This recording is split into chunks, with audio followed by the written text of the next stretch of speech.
I, 26F, recently lost my fiancé Adam, 28M, in a motorcycle accident. This happened just over a month ago, and I'm still struggling to process everything. We had been together for 5 years after meeting in our final year of college. He was studying engineering while I was completing my teaching degree. We clicked instantly, both of us were driven, shared similar values, and dreamed of building a life focused on helping others. We got engaged 6 months ago in the most beautiful way. He proposed during our morning hike, saying he wanted every sunrise of his life to be with me. We lived in a beautiful apartment in a nice area of the city. I actually found this place 3 years ago when I started my first teaching job. The location was perfect, close to my school and walking distance from the local park where Adam and I spent countless evenings. The rent was surprisingly affordable because I knew the building manager through a family friend. I signed the lease myself and lived alone for the first year. Adam moved in 2 years ago when he got a job at a nearby firm, and we split all expenses equally since then. Some background about Adam's family: his parents divorced when he was 12. His mom Sarah remarried quickly to a wealthy businessman, and they had his half-sister Emma, 24F, shortly after. Emma is currently 7 months pregnant with her first child. Adam's dad never remarried and sadly passed away during Adam's second year of college. He left Adam some inheritance, which Adam used partly for his education and partly invested for our future together. Adam was always closer to his dad. I think it was because his mom Sarah changed completely after remarrying. She became obsessed with social status and maintaining a luxury lifestyle. Adam told me stories about how she would criticize him for choosing engineering over business school, saying he was wasting his potential on a middle-class career.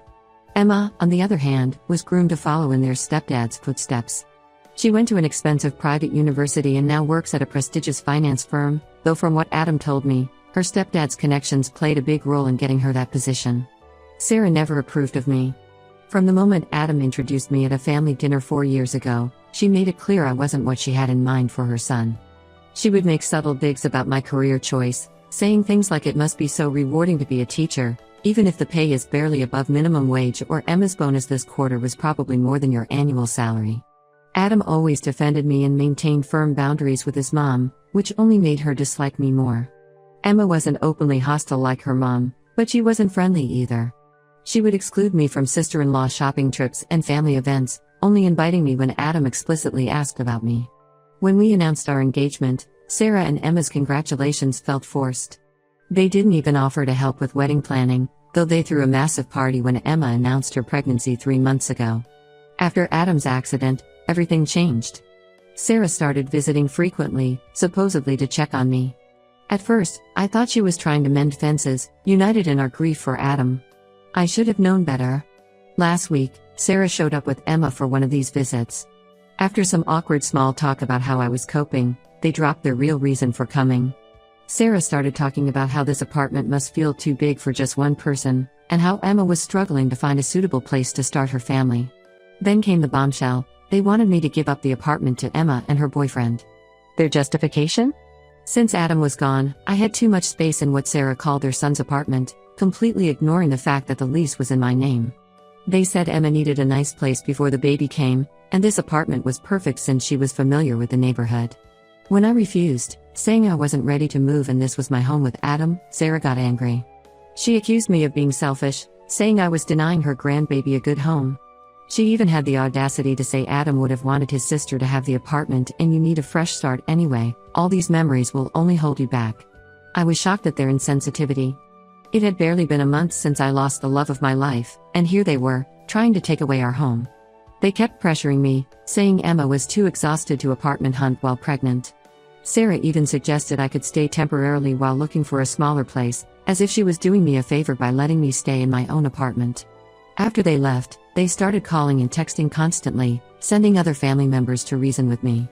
Emma's boyfriend even showed up one evening, talking about their nursery plans for what would be their baby's room, the room that still had Adam's clothes in the closet. I couldn't handle their harassment anymore. I packed some essential items and went to stay with my grandpa George. He's been my rock since losing my parents in a car crash when I was 16. He raised me through my teenage years and helped put me through college. When he asked why I suddenly showed up with my bags, I broke down and told him everything. What happened next was completely unexpected. My grandpa got furious, not just regular angry, but a cold, quiet fury I'd never seen before. It turned out he had been financially supporting Sarah's family business for years through his investment firm. Apparently, Adam's dad was his old friend and business partner. After his death, my grandpa continued investing in Sarah's company out of loyalty to his friend's memory. My grandpa immediately called his business manager and withdrew all investments and support from Sarah's business ventures. When she called frantically asking why, he told her exactly what he thought about her treatment of his grieving granddaughter. Now Sarah and Emma are telling everyone that I deliberately manipulated my grandpa to ruin them financially as revenge for asking about the apartment. Most of Adam's family is siding with them, calling me heartless for affecting a pregnant woman's stability. They're saying I should have just said no to the apartment request instead of vindictively going after their livelihood. But I never asked my grandpa to do anything. I was just sharing what happened because he asked why I was upset. Ida for telling him the truth which led to these consequences? Update 1 First, I want to thank everyone who commented on my original post. Your support and validation meant the world to me during this difficult time. Many people have been messaging asking for updates, so here's what's happened in the past 2 weeks. The situation with Sarah and Emma has exploded in ways I never expected. After my grandpa withdrew his investments, apparently Sarah had a complete meltdown at her office. My grandpa's business partner, Michael, who managed Sarah's company accounts, finally came forward with information he'd been sitting on for years. It turns out Sarah had been running her company like a personal piggy bank. Michael showed my grandpa detailed records of how she had been embezzling money for years. She used company funds for luxury purchases, designer clothes, spa treatments, exotic vacations, while reporting losses to get more investment from my grandpa. She even bought Emma a brand new BMW for her 23rd birthday using company money, recording it as transportation expenses in the books. The real reason behind their desperate attempt to get my apartment came to light too. Sarah's house, the one she always bragged about during family gatherings, is being foreclosed. She hadn't paid the mortgage in months, instead using that money to maintain appearances. Emma's situation isn't much better. Her boyfriend lost his job 3 months ago, right around when they announced the pregnancy, due to company downsizing. They'd been living off Sarah's stolen money since then. They targeted my apartment because they knew they couldn't afford market rent anywhere in this area.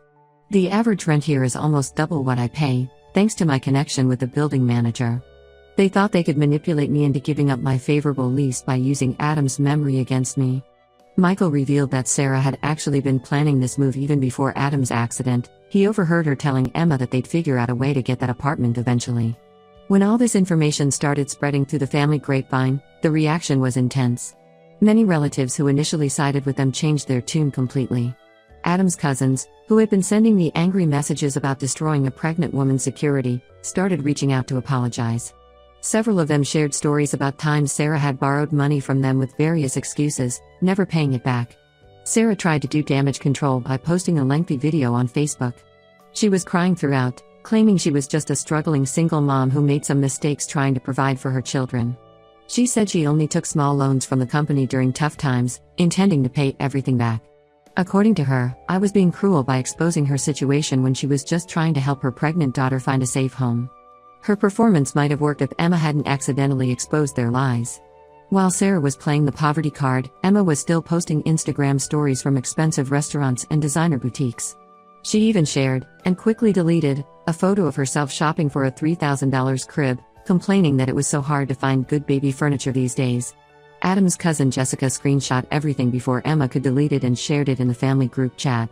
The most heartbreaking revelation came when I finally gathered the courage to go through Adam's home office. In his desk drawer, I found several letters he had written but never sent. Some were addressed to his mom, others to Emma, and a few to me. Reading them was difficult, but they showed that Adam had been aware of some of his mom's questionable behavior.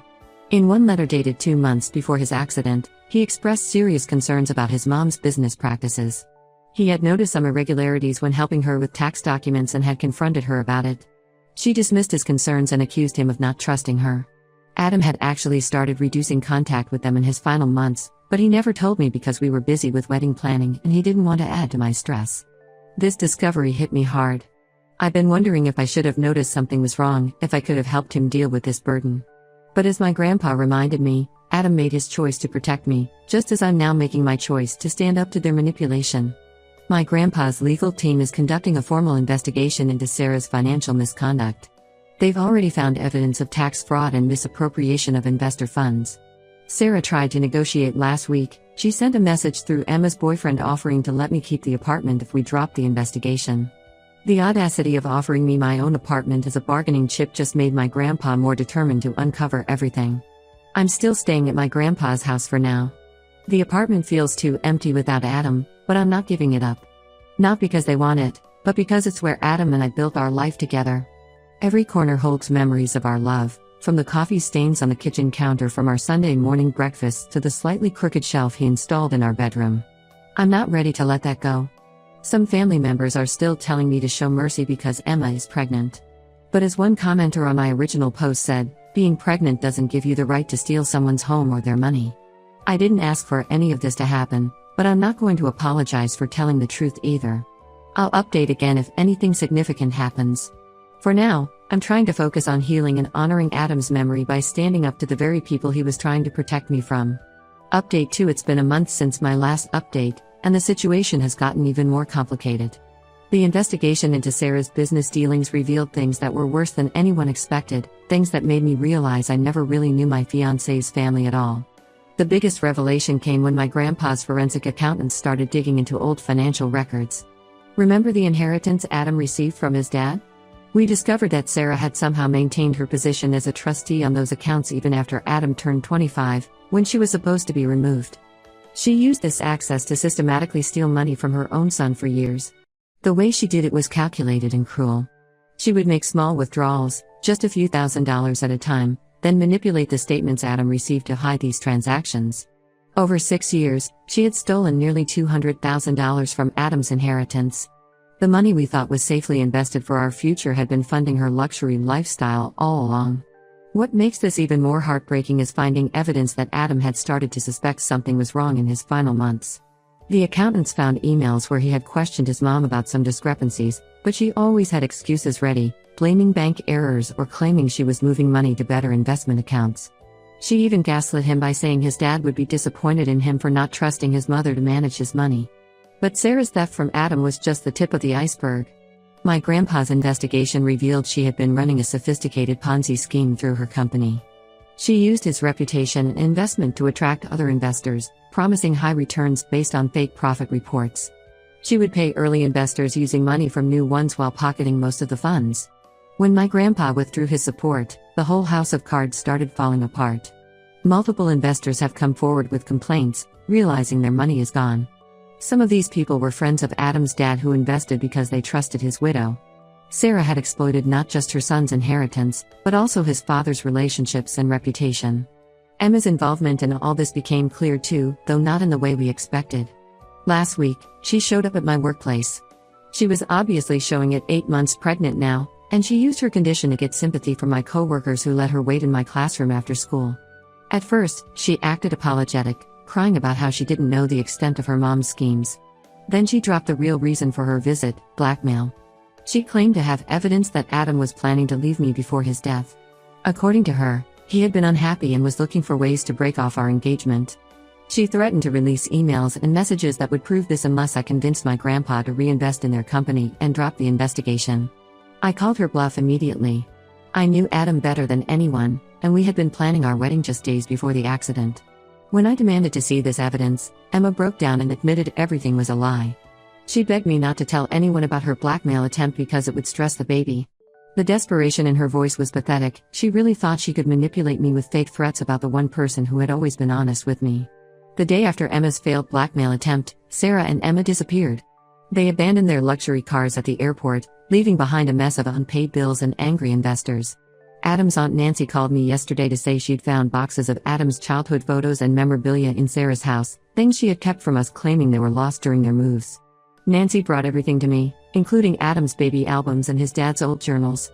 Going through these memories has been bittersweet. There are so many photos of Adam with his dad, both of them smiling and happy before Sarah's remarriage changed everything. His dad's journals reveal he had concerns about Sarah's materialism and its influence on their children, but he died before he could protect Adam from her financial abuse. The apartment feels emptier without Adam, but somehow I feel closer to him now. Understanding what he was dealing with in his final months, how he tried to protect me from his family's toxicity while struggling with his own doubts about his mother, it makes me even more certain that standing my ground was the right thing to do. Most of Adam's extended family has now apologized to me, realizing they enabled Sarah's behavior for years by always believing her lies. His cousin Mark, who works in banking, is helping the investigation by providing records of suspicious transactions he had noticed but never reported because Sarah always had convincing explanations. The apartment that Sarah and Emma tried to take from me has become a symbol of truth prevailing over manipulation. My grandpa says Adam would be proud of me for not giving in to their emotional blackmail, and for the first time since this all started, I truly believe that. Update 3: It's been 3 months since everything first happened, and life is slowly finding a new rhythm, though not necessarily a comfortable one yet. I still miss Adam every day, but I'm learning to carry his memory in a way that gives me strength rather than just pain. Sarah and Emma were finally located living in a small town 2 states over. They had been staying with a distant relative who didn't know about the situation. Emma had her baby last week, a little girl. Several family members, including Adam's Aunt Nancy, have been trying to guilt-trip me into dropping the charges. They keep saying things like the baby shouldn't suffer for its mother's mistakes and family should forgive family. What they don't understand is that Sarah and Emma stopped being family the moment they tried to exploit Adam's death for their gain. The investigation has revealed even more shocking details. Sarah had apparently been planning to sell my apartment lease to another family for a hefty transfer fee, even though she had no legal right to do so. My landlord showed me emails where she had posed as me, trying to get information about lease transfer policies. She had even created a fake email address similar to mine. Thankfully, my landlord knew better and contacted me directly about these suspicious inquiries. I'm still teaching at the same school, but I've also started something meaningful in Adam's memory. Going through his things, I found a draft of an essay he had written about losing his dad young and how education had helped him cope. Inspired by this, I started a small scholarship fund in Adam's name for students who lost parents. The first scholarship will be awarded next semester. My students have been incredibly supportive, with some even organizing a fundraiser to contribute to the fund. Last week, while organizing Adam's home office, I found a hidden compartment in his desk drawer. Inside was a sealed envelope with my name on it, dated just 2 days before his accident. It contained his plans for our proposal, not the one he had already done, but a second one he was planning for our wedding day. He wanted to propose again at the altar, with new rings he had designed himself, symbolizing our journey from engagement to marriage. Along with the ring designs was the most beautiful letter about our future together. He wrote about the family we'd build, the adventures we'd have, and how every day with me made him a better person.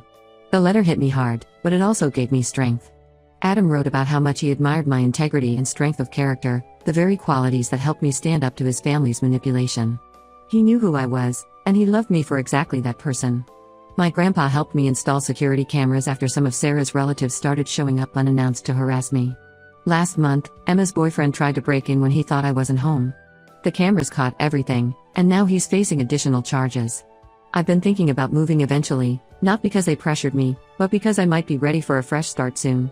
There's a teaching position opening up at a school in the city where Adam and I had planned to move after our wedding. But for now, this apartment holds too many precious memories of my time with him. Every morning, I have coffee on the balcony where we used to watch sunrises together. Every evening, I walk in the park where he first told me he loved me. Yesterday, I finally handed over all the evidence of Sarah's schemes to the federal investigators.